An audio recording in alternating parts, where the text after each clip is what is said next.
Transformasi struktural merupakan suatu proses transisi dari sistem ekonomi modern.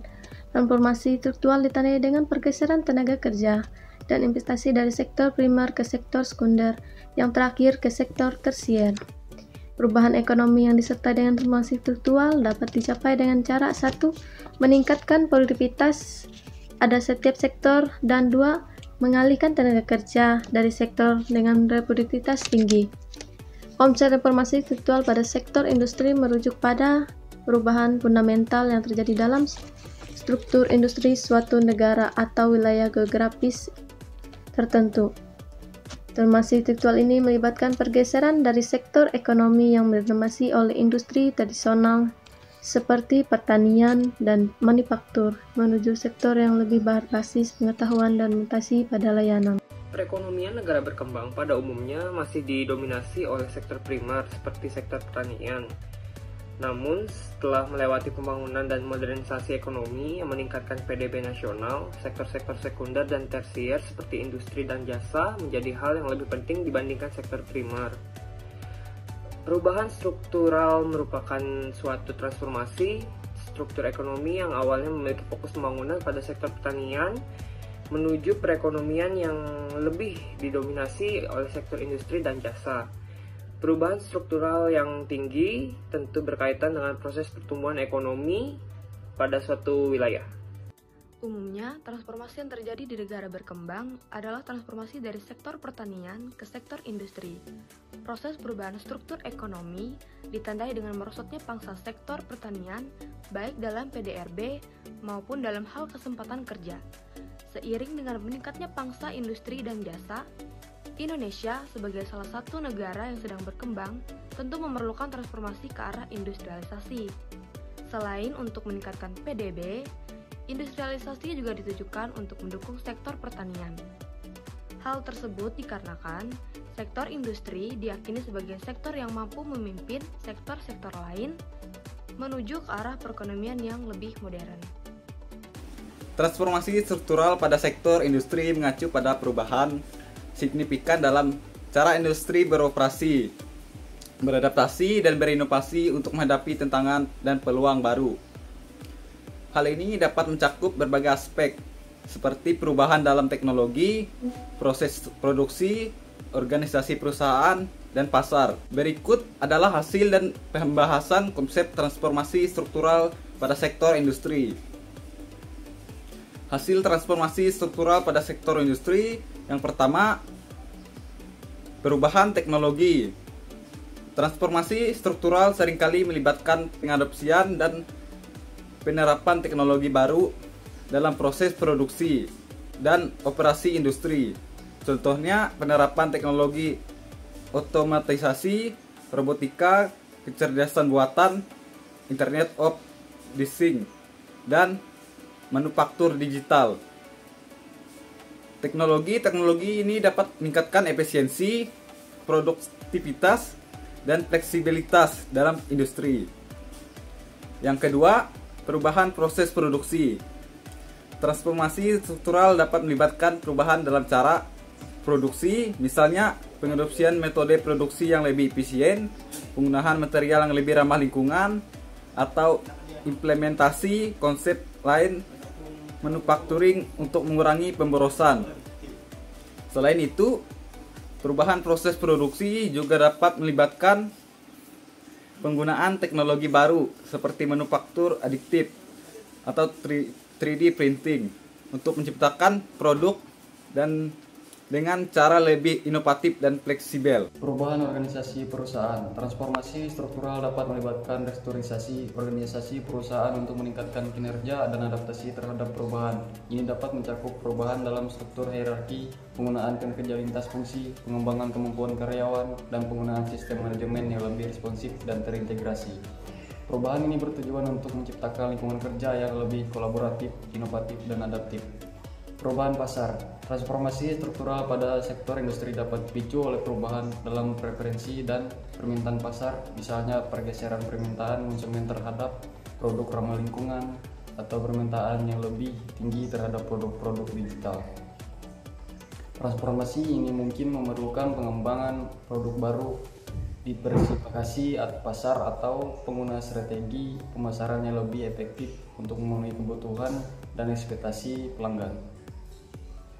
Pertumbuhan ekonomi merupakan suatu proses kenaikan output per kapital dalam jangka panjang yang ditetapkan pada 3 aspek, yaitu proses peningkatan output per kapital dan dalam jangka panjang.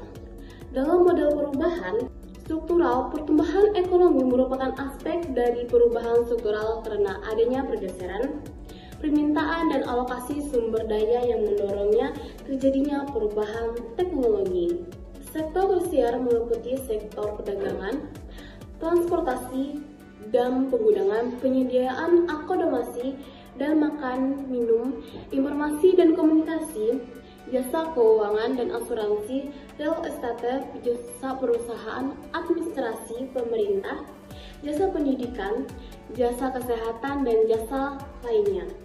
Sektor tersier tumbuh secara positif dengan rata-rata 6,13% per tahun. Pertumbuhan cukup tinggi terjadi pada tahun 2007, yaitu sebesar 8,55%. Hal ini didorong iklim investasi yang semakin meningkatkan, terutama pada sektor jasa, terjadinya percepatan pembangunan infrastruktur serta penguatan pada sektor keuangan. Sementara pertumbuhan terendah terjadi pada tahun 2020 dengan tumbuh pada angka negatif sebesar 1,43%. Penurunan yang sangat signifikan pada sektor tersier ini disebabkan oleh banyaknya kegiatan perekonomian yang mengalami perlambatan, salah satunya disebabkan oleh iklim investasi yang mengalami penurunan akibat pandemi yang melanda Indonesia. Dapat dilihat bahwa sektor sekunder dan tersier memberikan kontribusi terbesar terhadap pertumbuhan ekonomi yang didorong oleh semakin meningkatnya kegiatan investasi baik dari penanaman modal dalam negeri maupun dari penanaman modal asing. Percepatan pembangunan infrastruktur semakin meningkatnya, produktivitas tenaga kerja, daya saing, industri-industri semakin meningkatkan perkembangan teknologi yang pesat, serta membaiknya lembaga-lembaga keuangan.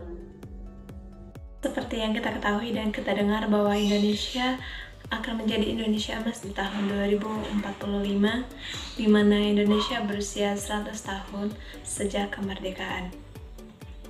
Untuk mencapai Indonesia emas, maka Indonesia harus merubah sistem kebijakan ekonomi seperti negara maju. Dan Indonesia sedang melakukan kebijakan tersebut, yang dimana kebijakan itu dikatakan transformasi kebijakan di era revolusi industri 4.0. Kebijakan ini berfokus untuk merubah sistem ekonomi sumber daya alam ke sistem ekonomi yang berbasis industri dan jasa. Jika ekonomi sumber daya alam diubah, bagaimana dengan masyarakat yang bekerja di sektor pertanian? Padahal seperti yang kita ketahui bahwa sebagian banyak penduduk Indonesia bermata pencarian petani. Untuk mengatasi hal tersebut, sebaiknya pemerintah harus mengubah kebijakan dalam sektor pertanian dari pertanian tradisional menjadi pertanian modern dengan cara usaha pertanian cerdas atau Smart Farming 4.0.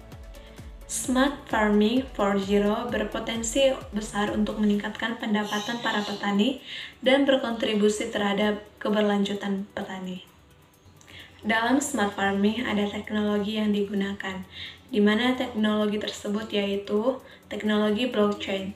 Teknologi blockchain ini ialah teknologi yang mendukung efisiensi dan transparansi, di mana menggunakan teknologi ini membuat petani dapat meramal perubahan dunia dengan cepat, serta dapat mengurangi sekaligus menghemat waktu dan energi.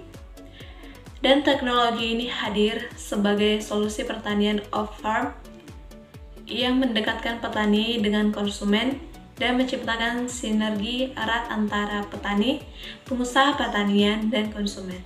Selanjutnya, Agri-Drone Sprayer.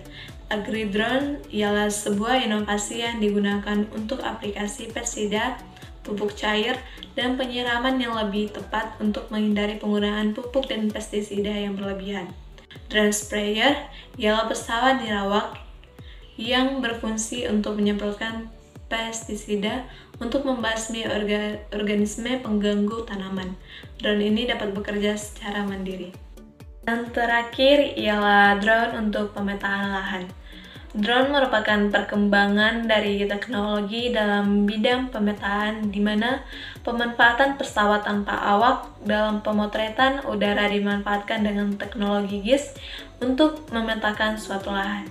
Dengan kelebihan, hasil pemotretannya jernih karena tidak terganggu oleh goncangan angin.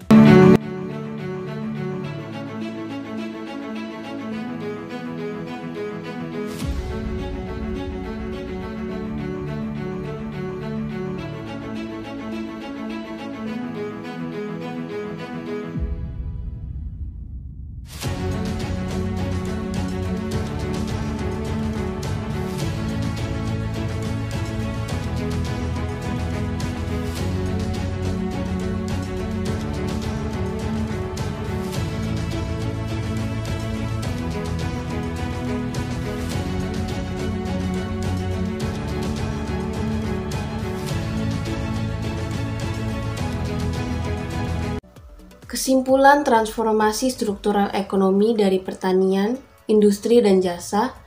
Transformasi struktural ekonomi merupakan proses pergeseran kontribusi sektor-sektor ekonomi terhadap produk domestik bruto atau PDB dan penyerapan tenaga kerja.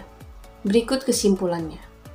Dalam pola umum ada 3 sektor. Yang pertama, sektor pertanian. Kontribusinya terhadap PDB dan penyerapan tenaga kerja menurun seiring dengan meningkatnya pendapatan per kapita. Dan yang kedua ada sektor industri. Kontribusinya terhadap PDB dan penyerapan tenaga kerja meningkat pada tahap awal pembangunan ekonomi. Yang ketiga ada sektor jasa. Kontribusinya terhadap PDB dan penyerapan tenaga kerja terus meningkat seiring dengan perkembangan ekonomi. Ada beberapa faktor pendorong dalam transformasi struktural. Yang pertama, teknologi meningkatkan produktivitas sektor pertanian dan industri, mendorong pergeseran tenaga kerja ke sektor jasa. Yang kedua, urbanisasi meningkatkan permintaan terhadap pelayanan jasa di kota-kota. Dan yang ketiga, globalisasi membuka peluang baru bagi sektor jasa seperti perdagangan internasional dan keuangan. Ada beberapa dampak dari transformasi struktural. Yang pertama ada peningkatan pendapatan per kapita. Sektor industri dan jasa umumnya lebih produktif dibandingkan sektor pertanian. Dan yang kedua, perubahan struktur lapangan kerja.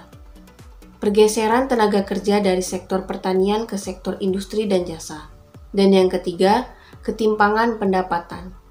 Sektor jasa umumnya memiliki tingkat pendapatan yang lebih tinggi dibandingkan sektor pertanian. Ada beberapa tantangan dalam transformasi struktural ekonomi. Yang pertama, meningkatkan kualitas tenaga kerja. Sektor industri dan jasa membutuhkan keterampilan yang lebih tinggi. Dan yang kedua, mengembangkan infrastruktur. Pertumbuhan sektor jasa membutuhkan infrastruktur yang memadai. Dan yang ketiga, mengelola ketimpangan pendapatan. Membantu kelompok masyarakat yang tertinggal dalam transformasi struktural.